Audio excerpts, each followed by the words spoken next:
Semaine 5, jour 1. Bonjour et bienvenue à notre série d'études méditatives Dieu au quotidien sur la première lettre de Pierre en compagnie de Tom Holliday. Nous en sommes à notre 5e semaine et nous allons étudier ensemble le chapitre 5, le dernier de cette lettre. Aujourd'hui, nous allons concentrer notre attention sur les 3 premiers versets. Tout au long de ce livre, nous avons parlé de la façon dont nous pouvons vivre une vie meilleure dans ce monde.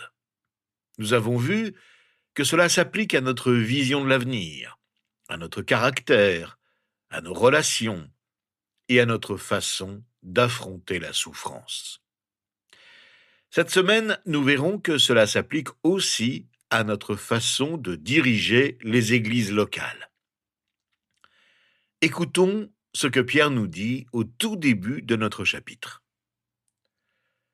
Voici donc les recommandations que j'adresse à ceux qui sont anciens parmi vous, moi qui suis ancien comme eux, témoin des souffrances de Christ et participant de la gloire qui doit être révélée.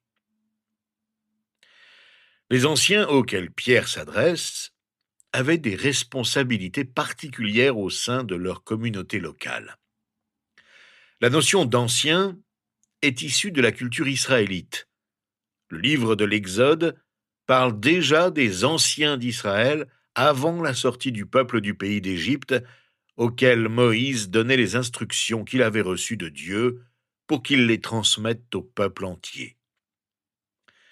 Le terme « ancien » évoque la maturité et la sagesse qu'une personne âgée est censée posséder, la rendant apte à exercer un rôle de responsable. Dans son application, il s'agit davantage de sagesse et de maturité que d'un âge précis. Et l'Église primitive avait des anciens qui étaient jeunes, comme Timothée, l'ami proche de l'apôtre Paul.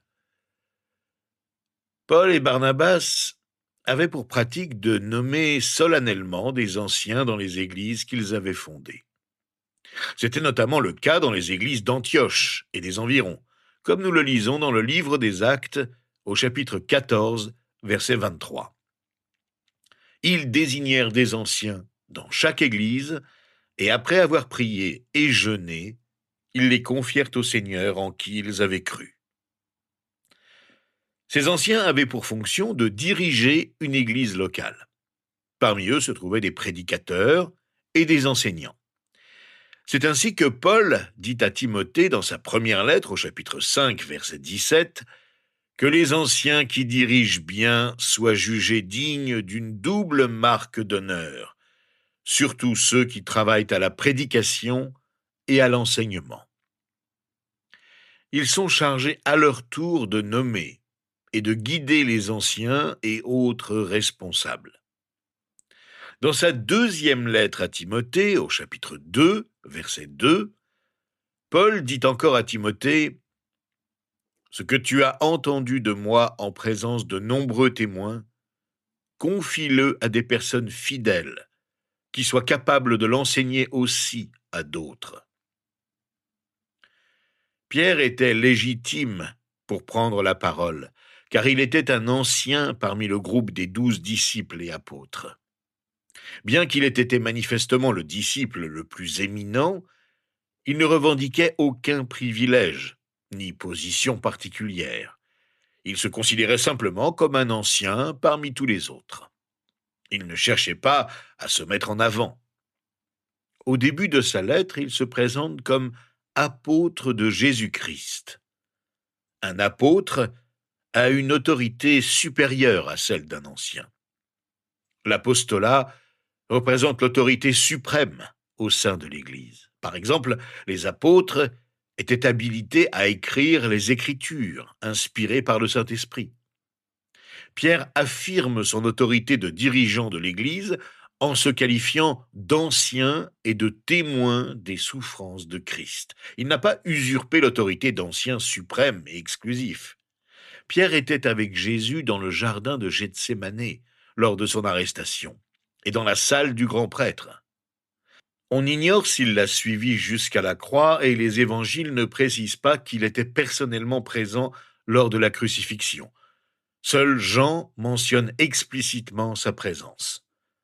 Pierre et d'autres apôtres figuraient peut-être parmi tous ses amis qui ont observé l'événement de loin et qui sont mentionnés dans l'Évangile selon Luc au chapitre 23.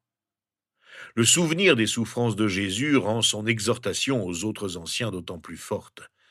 C'était comme s'il disait : « Vous êtes les responsables du peuple pour lequel Jésus-Christ a souffert, et je l'ai vu souffrir. » Pourtant, nous savons aussi que beaucoup ont vu Jésus souffrir et que cela ne les a pas affectés comme cela a affecté Pierre et ceux qui ont vu avec foi. Comme l'a souligné le grand prédicateur anglais Charles Spurgeon dans l'un de ses sermons, des milliers de personnes ont été témoins oculaires des souffrances de notre Seigneur, mais n'en ont pas saisi le véritable sens. Ils ont vu le serviteur souffrant souillé de son propre sang, mais ils n'ont jamais regardé dans ses plaies avec les yeux de la foi. Des milliers ont vu le Sauveur mourir, mais ils sont simplement retournés à Jérusalem, certains se frappant la poitrine, mais aucun ne croyait en lui, ni ne connaissait vraiment le secret de cette mort si particulière. La gloire dont Pierre parle ici désigne le second avènement de Jésus-Christ. Cet événement marquera le grand triomphe de Jésus sur le monde. Il sera le roi Jésus, roi du monde. Nous avons vu que Pierre associe déjà les souffrances et la gloire de Christ au début de sa lettre, au verset 11 du premier chapitre, lorsqu'il parle des prophètes qui exploraient les Écritures à propos du Messie. L'Esprit de Christ attestait d'avance les souffrances du Messie et la gloire dont elles seraient suivies. Les souffrances de Jésus constituent son premier avènement, mais sa gloire se manifestera lors de son second avènement. L'apôtre nous associe aux souffrances et à la gloire de Christ dans sa lettre aux Romains, au chapitre 8, verset 18. « J'estime que les souffrances du moment présent ne sont pas dignes d'être comparées à la gloire qui va être révélée pour nous. » Notre gloire est à venir. Pierre l'affirme également au chapitre 4 de sa lettre. Ceux qui participent aux souffrances de Christ participeront à sa gloire. Cet avènement glorieux et certain est déterminé. La gloire suprême du chrétien est encore à venir. Le second avènement sera un jour de grande joie, car notre Seigneur établira son royaume sur la terre. Cet événement mettra fin à toute souffrance. Nous verrons Jésus dans toute sa gloire. Quel jour merveilleux ce sera! En attendant, l'Église doit se préparer à cet événement et a besoin de responsables spirituellement mûrs pour guider les fidèles et perpétuer fidèlement l'enseignement de Jésus-Christ et des apôtres. C'est pourquoi Pierre s'adresse ainsi aux anciens au versets 2 et 3 de notre chapitre. « Prenez soin du troupeau de Dieu qui est sous votre garde, en veillant sur lui, non par contrainte, mais de bon gré, selon Dieu.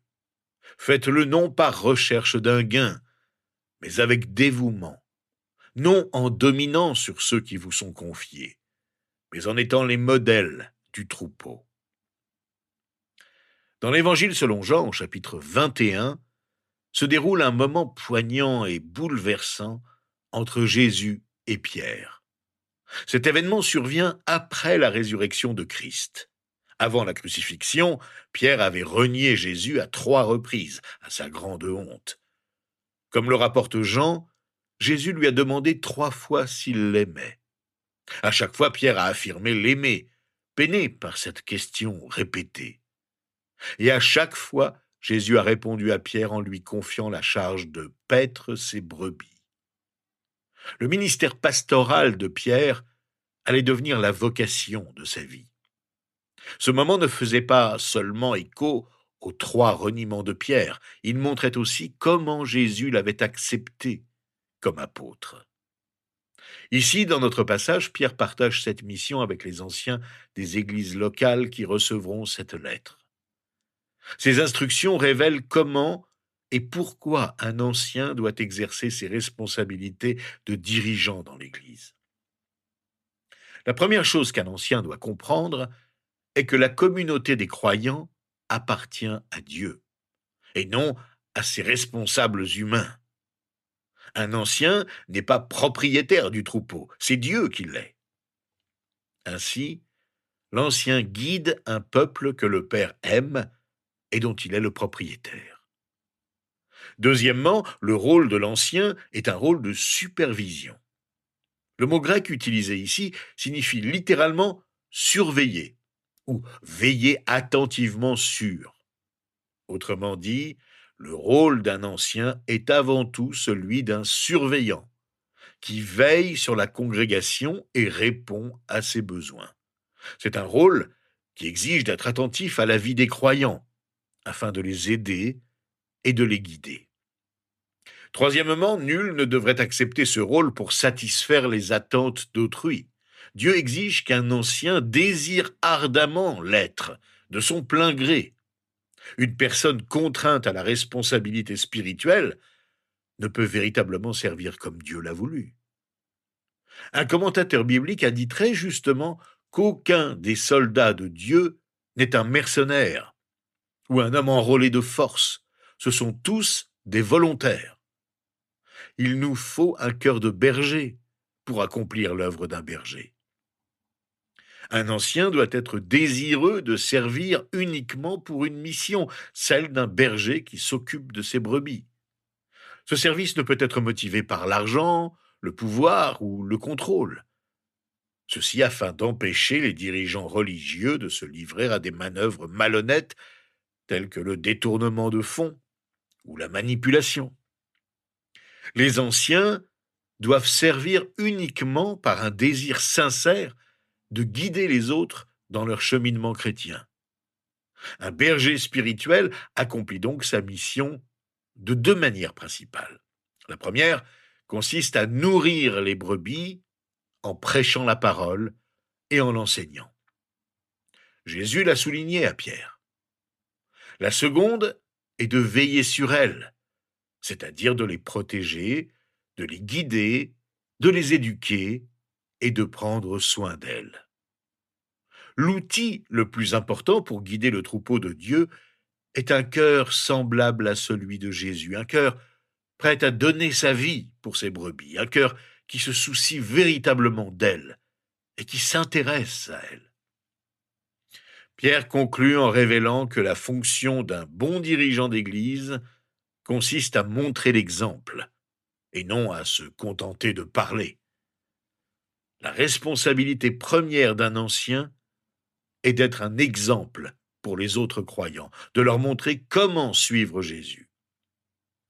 Cela est particulièrement vrai en période de souffrance ou de persécution. Nul ne peut imposer quelqu'un comme pasteur par la contrainte extérieure. De même, nul ne peut manipuler la congrégation par des pressions extérieures. Le plus grand atout d'un responsable réside dans son intégrité et ses compétences. S'il ne peut dominer son peuple, c'est tout simplement parce qu'il n'est pas le Seigneur, le souverain de l'univers. Le Seigneur lui-même n'a pas contraint son peuple, mais l'a motivé par l'intégrité et l'amour. Les dirigeants sont les plus efficaces lorsqu'ils montrent l'exemple face aux épreuves et aux difficultés. Les râleurs restent muets face à un tel témoignage. Diriger en puisant dans la profondeur de son âme est une lourde responsabilité pour un pasteur. C'est pourquoi, bien qu'un ancien détienne une autorité dans l'Église, il ne doit pas dominer les autres, ni se montrer autoritaire. Les bergers ne se comportent pas en seigneurs, car les brebis ne leur appartiennent pas. Elles leur sont confiées. L'appel de l'ancien ne l'autorise pas à imposer l'obéissance. Il est appelé à montrer aux autres comment obéir à Dieu. Une approche dictatoriale ou autoritaire est incompatible avec la volonté de Dieu pour l'ancien de l'Église. Les dirigeants agissent avec une autorité qui s'exerce dans l'humilité. Ils n'ont pas de pouvoir. Rappelons-nous les paroles du psaume 23. Le Seigneur, berger suprême, conduit son troupeau avec sa houlette et le protège avec son bâton, c'est-à-dire avec tendresse et fermeté. Nos églises ont besoin de bons bergers. Prions ensemble notre Père du ciel, notre berger suprême, de nous donner des responsables d'église capables de nous diriger dans tous les aspects de notre vie chrétienne.